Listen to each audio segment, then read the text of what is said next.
السلام علیکم۔ آج ہم آئے ہیں کمپنی باغ میں۔ میپ تو آپ نے دیکھ لیا، اس ٹائم ہم یہاں پر موجود ہیں ہاکی گراؤنڈ کے پاس۔ آج ہم پتہ کرنے آئے 21 اکتوبر کو نواز شریف نے آنا ہے، تو اس کا پتہ کرنے کے لیے آئے ہیں۔ یہ بھائی جان کھڑے ہیں، بھائی سے پوچھتے ہیں۔ السلام علیکم بھائی جان۔ 21 اکتوبر کو نواز شریف واپس آ رہا ہے، کوئی تیاری وغیرہ آپ نے کی ہے؟ کس بات کی تیاری کرنی ہے ہم نے؟ اس کا استقبال کے لیے؟ نہیں جی، ہم نے کوئی نہیں تیاری اس کی اور نہ کرنی ہے۔ کیوں، ایسا کیوں ہے؟ نہیں بس ایسا، یہ حکمران جتنے بھی ہیں نا، یہ ایسے ہی ہے کہ مہنگائی کے دنگل میں دلدل میں ہمیں ڈال کے، اور پھر ان لوگوں نے ہمیں بس کنویں میں ڈال دیا ہے کہ ہم نکل ہی نہ سکے۔ اللہ معاف کرے۔ بس ہمارے اپنے گناہ اصل میں تو بہت زیادہ ہے نا، ہمارے حکمرانوں کو پگھلا نہیں ہے، لیکن دوسری درجے میں ان کا آتا بھی ہے کہ انہوں نے ہم پر جو یہ بجلی کے مظالم توڑے ہیں، جو آٹے کی، جو چینی کی، یہ جو مہنگائی کا حال ہے، اللہ نہ کرے کہ ہم ایسے لوگوں کا استقبال کریں۔ اب شہباز شریف نے یہاں پہ میرے خیال سے آج 3 سے 4 مہینے پہلے آٹے کے گٹو دیے تھے یہاں پہ۔ بھائی ان 1-2 آٹے کے گٹوں سے کیا ہوتا ہے؟ روزانہ جس گھر میں 8 بندے ہوں اور 4 کلو روز کا آٹا لگتا ہو، تو وہ 1-2 گٹو کیا کرتے ہیں؟ اب یہ بتائیں۔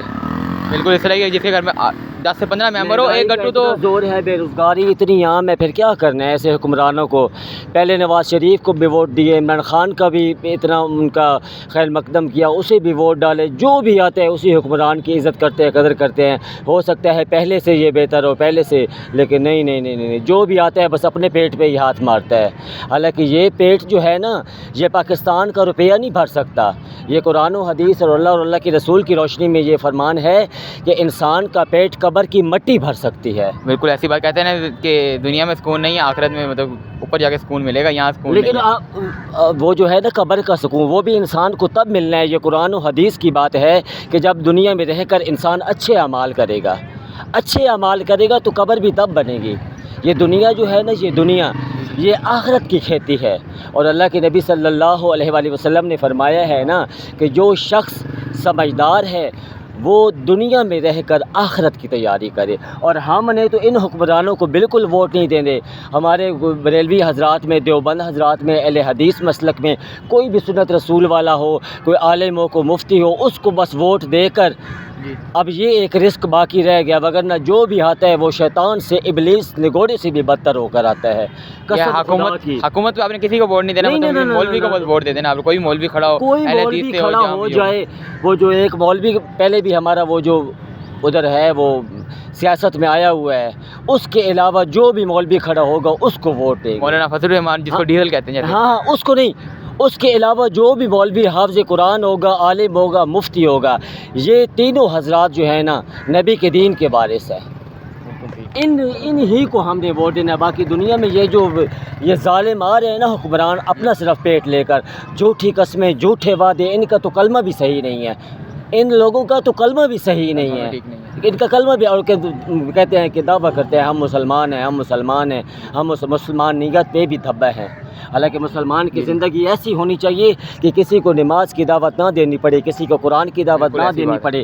مسلمان کا اٹھنا بیٹھنا، چلنا پھرنا، کھانا پینا، سونا ایسا ہو کہ دیکھ کر اگلا بندہ ہدایت پکڑے۔ یہاں باہر کی طرف لوگ آتے ہیں وہ کہ یہ ہے مسلمان۔ یار مجھے یہ بات کہنی نہیں آتی، میں بڑے افسوس سے کہوں گا، حالانکہ داڑھی سنت رسول میں نے رکھی ہوئی ہے، بڑا گناہگار انسان ہوں، بدکار ہوں، سیاہکار ہوں، لیکن اللہ تعالیٰ کمی بیشی معاف فرمائے۔ میں ایک یہ بات کہنا چاہوں گا کہ جتنی بھی غیر مسلم کنٹری ہیں نا، غیر جو مسلمان نہیں ہیں، جن کا ایمان نہیں ہے اللہ اور اللہ کے رسول پر، کلمے پر، قرآن پر، وہ ان چیزوں کو نہیں مانتے، ان لوگوں کے ایمان ہم سے اچھے ہیں۔ ہر بات میں ایک نبری، نہ جھوٹ ہے، نہ دھوکہ ہے، نہ چغلی ہے، نہ غیبت ہے، نہ بغض ہے، نہ حسد ہے۔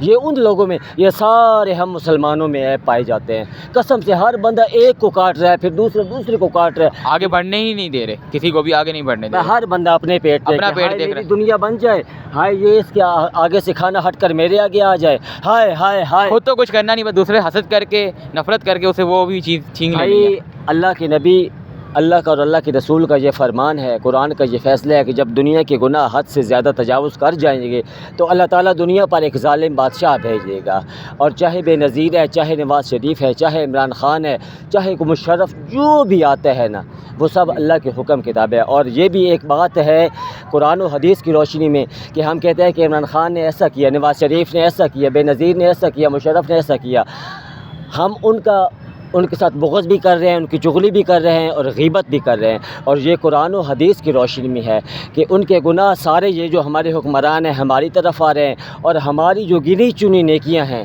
وہ بھی ان کی طرف جا رہی ہیں. جو بہرحال ہم نے ان لوگوں کو ووٹ نہیں دینا، جو قرآن و حدیث پر مبنی بندہ ہوگا اس کو ضرور دیں گے. چلو ٹھیک اور ہے. میری کوئی بات آپ کو بری لگی ہو تو میں دل سے معذرت وہ چاہتا آپ ہوں. کیمرے میں آپ کہہ دیں.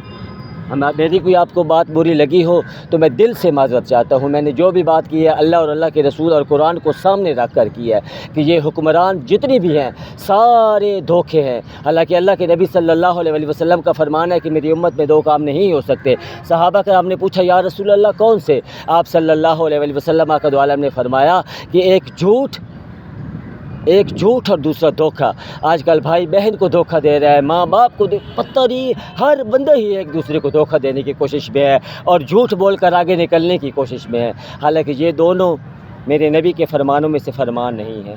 ہر ایک اس میں کہا ہے کہ رشوت لینے دینے والا دوست کی ہے اور ایک سود لینے دینے والا دوست کی ہے. اور ہمارے یہاں بینکوں کے اندر اور ہم تو ہر بات میں ملاوٹ کر رہے ہیں. بالکل ایسی یہ بات. جو آخر الزمان نبی تھا نا، اور ختم نبوت والا کام یہ اس امت کے ذمہ ہے کہ بھٹکی ہوئیوں کو راستہ دکھلانا، نماز کی دعوت دینا. حالانکہ میرے نبی صلی اللہ علیہ وسلم کا فرمان ہے کہ میں چاہتا ہوں، میرا دل چاہتا ہے کہ میرا ہر امتی دوزخ سے بچ کر جنت میں جانے والا بنے. اور ہمارے آخر الزمان آخری نبی ہیں، ختم نبوت کا دروازہ ان پر بند ہو چکا ہے، کسی نبی نہیں آنا. اور وہ نبیوں والا کام، صحابہ کرام والا کام اس امت کے ذمہ ہے، اس امت کے ذمہ ہے. اور ہم نے وہ کام تو اٹھایا ہی نہیں ہے. بالکل ایسی بات ہے. ہم تو ملاوٹ میں لگے ہوئے ہیں. اس کو نماز کی دعوت دے، قرآن نہیں پڑھا اس کو قرآن کی نہیں. دعوت آج کل کے ہم دور میں ہم کسی کو کہتے ہیں نا نماز پڑھ لو تو وہ ہمیں کہتا ہے کہ آپ نے پڑھی ہے، آپ نے پڑھی ہے، بس وہی بات ہے. آپ نے پڑھ لی بس کافی ہے.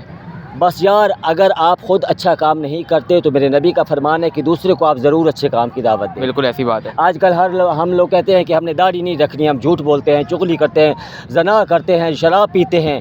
حالانکہ میرے نبی کا فرمان ہے کہ تم سنت رسول اپنے پوری مٹھ داڑھی رکھ لو، انشاءاللہ العزیز میری اس سنت کی برکت سے، داڑھی کی برکت سے تم لوگوں کے اندر سے، تمہارے اندر جو عیب ہے وہ ختم ہو جائے گا. داڑھی کی برکت سے تم نماز پڑھنا شروع کر دو، تمہارے اندر جو عیب ہے وہ نماز کی برکت سے ختم ہو جائے گا. لیکن ہم دیکھتے ہیں کہ کپڑا اچھا پہنا ہے، کہاں سے لیا ہے، کس سے سلوایا ہے، بنگلہ اچھا بن گیا ہے، ایک بن گیا ہے دوسرا بنانے کی کوشش کرے. لیکن کسی نے یہ نہیں سوچا کہ قبر میں ہم نے جانا ہے، زندگی کا کوئی بھروسہ نہیں ہے. قبر میں جا کر پہلا سوال ہے کہ نماز، اس سے پہلے ہے من ربوں کا، من نبیوں کا، من دینوں کا. آج ہم لوگوں نے یہ تینوں سوال رٹے ہوئے ہیں کہ تمہارا رب کون ہے، میں کہوں گا اللہ. تیرا نبی کون ہے، میں کہوں گا حضرت محمد مصطفیٰ. تیرا دین کیا ہے، میں کہوں گا اسلام. حالانکہ ان تینوں سوالوں کے جواب تب انسان کے منہ سے نکلیں گے، مسلمان بندے کے منہ سے قبر میں نکلیں گے جب اس نے اللہ کے حکم مانے ہوں گے، اس نے نبی کے طریقوں پر زندگی گزاری ہوگی، اس نے اسلام پر اپنی زندگی گزاری ہوگی. تب یہ اللہ، رسول اور دین کا، اسلام کا نام آئے گا.